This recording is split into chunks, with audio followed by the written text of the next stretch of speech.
So today we're going to talk, a little bit about core ideologies, and we're going to focus in on core purpose and core values as we're doing this.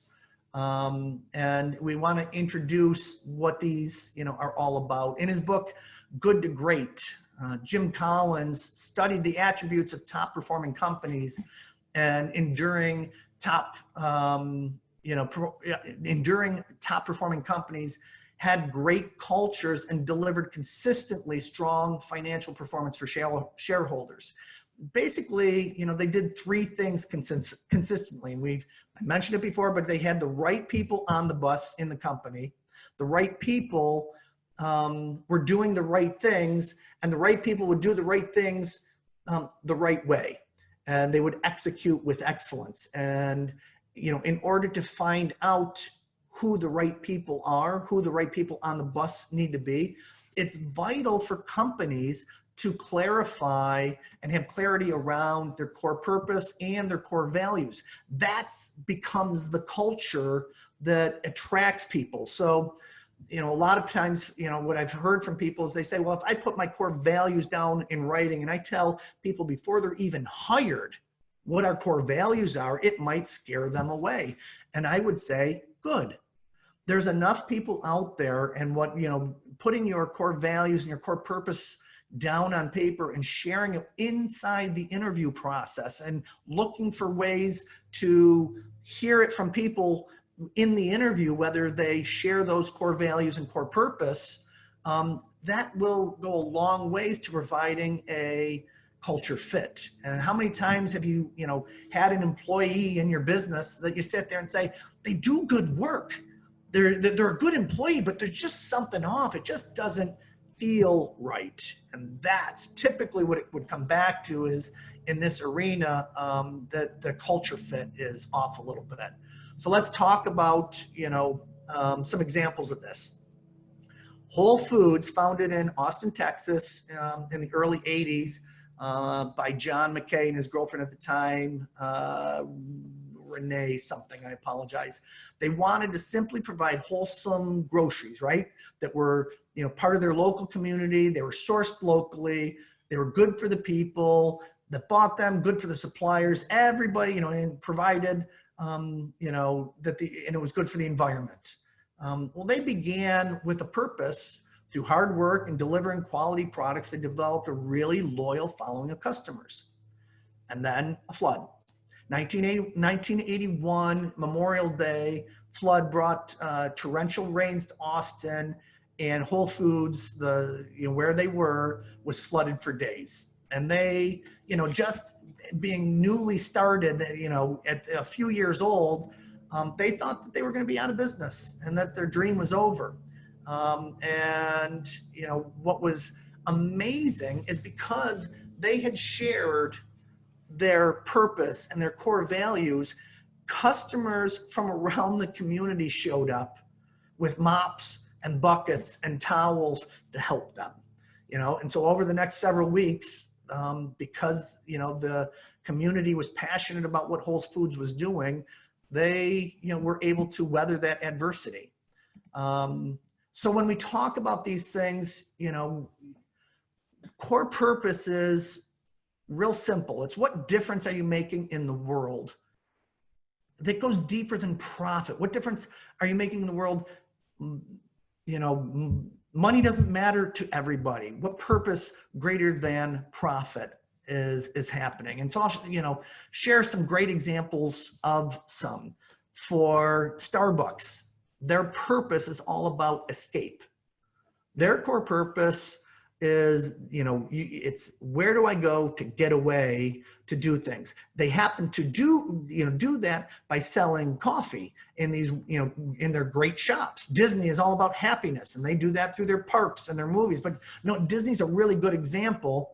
They're delivering happiness in more ways than just the parks. They have movies and the character things. Now they have cruise lines, and that core purpose is still being met inside of each and every one of those businesses. It's not about how you do business, it's about what you're doing. Medtronic, the company that's focused on diabetes, it's all about restoration. So just some great ways of doing this. And each of these companies is highly profitable, is making a difference in the world according to what is important to them. So I would challenge you to say, what is important to you? In Jim Collins' research, when he wrote the book Good to Great, he discovered that there were some things about core purpose that were important. And so here are the 5 different attributes of a core purpose. They can, it's their higher purpose beyond profit. What's really neat about core purpose is that they don't change, but they inspire change. The core purpose is big enough that it helps people to work around an obstacle. So when obstacles get in their way, like a flood, they were able to work around that because their purpose was bigger than the profit. It inspires the team, inspires your team, it inspires volunteerism. And it's all about the difference that you make in the world. And it was fun when, our team went through and did this work. What we found out was that our core purpose was to inspire change. And the way we inspire change is through the business coaching. It is through the private wealth services. It is through the succession planning and transition planning that we do with business owners. But if we took those things away, the 4 of us would still get together and say, okay, where else are we going to go and inspire change? That's just how we're doing it today. And that allowed us, a company that started off as traditional financial advisors become wealth managers that, really got into advanced level tax and estate planning to do these things and to help our clients when, it was posed, that from one of our clients that they didn't know how generation 3 was going to have enough profit and revenue from the business to support the lifestyle that generation 2 had. That inspired us to go and add a whole new skill set to what we do. And it provided that workaround for us. So core purpose discovery, how do you go through and figure out if you don't know what your core purpose is, if you don't have that down right this second, what are you doing? Well, number one, if the founder of the business is still around and you have access to them, simply ask the question, why did you start the business? Tell me your story, and listen carefully. Often you'll find the core purpose is inside of that story. Other important questions to ask the leadership team include, why do we exist? What would happen if we went away? And that's really, really neat, is what would happen if we went away? And why do we devote our creative energies to what we're doing today? John McKay wrote a book, Conscious Capitalism, and it identified 4 types of core purposes. So let's take a quick peek at what those 4 types are. There's the good, so choosing to provide service to others, which the corner store is exemplary at. The true, the search for truth and knowledge, which Google does that pretty darn well in their business model. The beautiful, the pursuit of beauty, excellence, that quest for perfection. Isn't that what Apple's all about? That elegant product design. The heroic, embracing and acting on a desire to change the world. It's Graham Banks' idea to do that through the lives that they touch and the efforts that they do. So let's give you a couple examples of this. One of our coaches recently took an Uber trip, and this is, I say recently, not in the last 3 months, but in the last couple of years, took an Uber trip. And while he was talking with the driver, and oftentimes, the drivers, this is a side gig for them. So part of the conversation is, is this part-time for you? Or do you do this, full-time? It was part-time. And he said, what do you do during your day job? And the driver's answer was transporting precious cargo. And immediately, the coach said, in his head, that's got to be, is he a truck driver for a bank or jewelry, diamonds? What's he doing? And the driver said, no. I drive a school bus. And the driver proudly declared, my job is to transport precious cargo safely, reliably, affordably, and amicably. The safety of our precious cargo is always our #1 priority. And this stuck with our coach. I'm like, there's a company that gets their core purpose really, really, really well. So well that their bus drivers were able to put that together and repeat what their core purpose was. So that was United Quick Transportation, United Quick School Buses. A decade ago, a little bit more than a decade ago now, Waste Management, had looked at itself as a garbage company in a declining market. And they decided to revitalize their core purpose and reinvent themselves. And what they ended up doing is what? They became the largest environmental solutions provider in North America. And we don't all know that.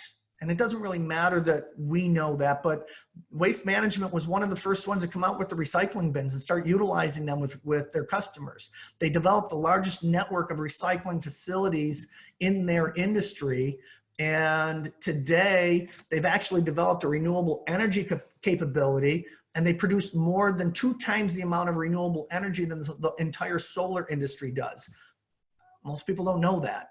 And that's just, the gas coming from the places where they dump the garbage. They have found ways to reutilize it. They invested heavily in developing technology to convert organic waste into high value compost for local growers as well. So again, it's, one of the things that I would say is that, in a family business, we need to get together between the generations and determine, is our core purpose and are our core values still the same? Because it's really important that you're living the core purpose and the core values that exist today, and that everybody, has a chance to say yes to those.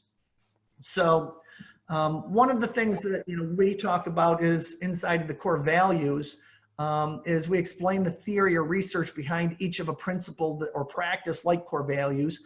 The way we, then we turn around and we share examples of how we do this, and we do a working exercise to apply them. And that has always been a really great way for us to do these things.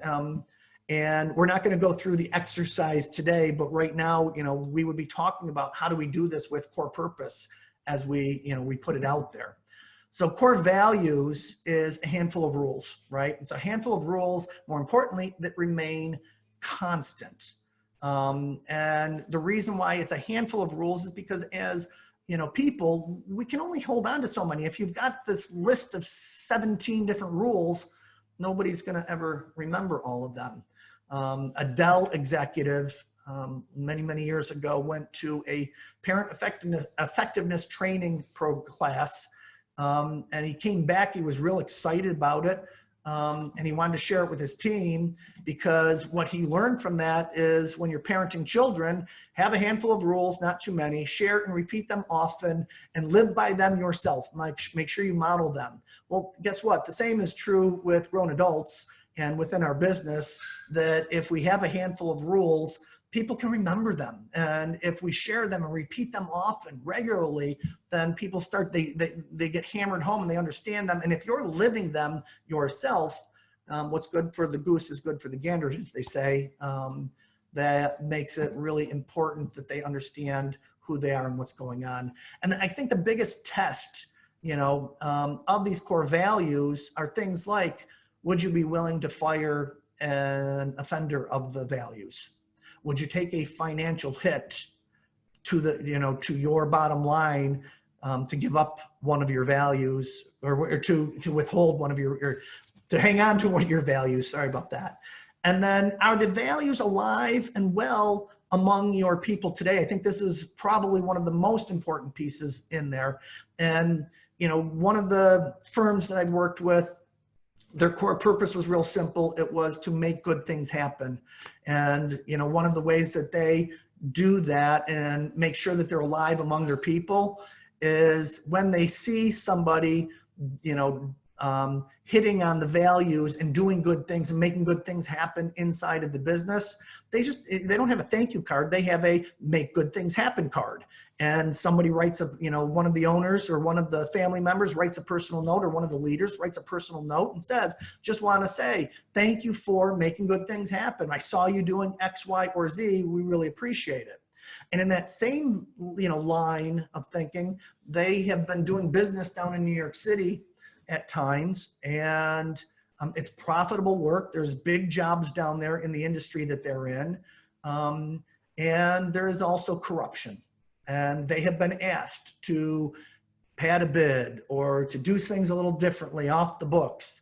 And they have always refused. And it has cost them jobs at times, but they feel good about where they're at and what they're doing. In this example, Brandy Marsh runs a company called Area Floors in the Pacific Northwest, and had gone to one of these workshops where we taught core values and core purpose. And they knew what their core values were. They were really strong in sorry about that, in what their core values were. But one of the things was ownership mentality. That's one of their core values, is that all employees have an ownership mentality, which means what? You're spending wisely. You're looking long-term gain, not just short-term, as you're doing things. And one of their top sales reps was, blatantly not abiding by that value of the business. And when it happened, the first time, Brandy sat him down and said, just want to share with you, this is not, how we do things here.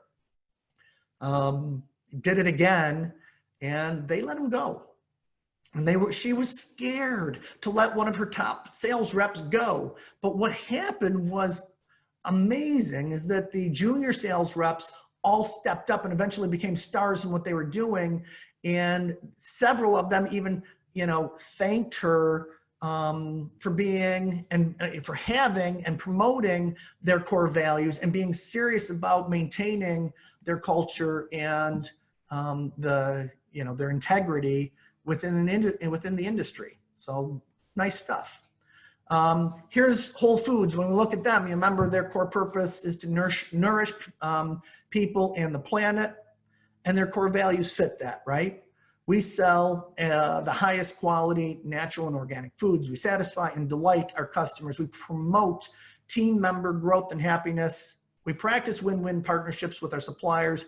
We create profits and prosperity, and we care about our community and the environment. And if you go to wholefoods.com, you'll be able to see those things. And one of the things that we would even, if you throw to you, is if you have a Whole Foods near you, walk in and talk to some of the employees and ask them if they know what the company's core purpose and core values are, and test that out.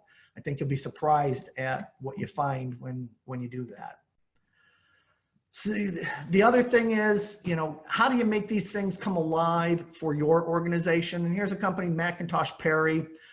They have to be yours, and they can't just be aspirational. They have to be alive today. And this is just kind of neat. These were the things that were in the core of their DNA. They're a company, they specialize in land development in Canada, but they made them unique. Walk a mile in someone else's shoes, treat others as they would like to be treated, right? Make mama proud, do the right thing. Every Macintosh has a core, be a leader. Pass, shoot, score, becoming excellent together, all about teamwork. Always put the cap on the toothpaste, personal responsibility. And don't forget to cut the ribbon, making a difference. And I just thought that was a really powerful way to do those things.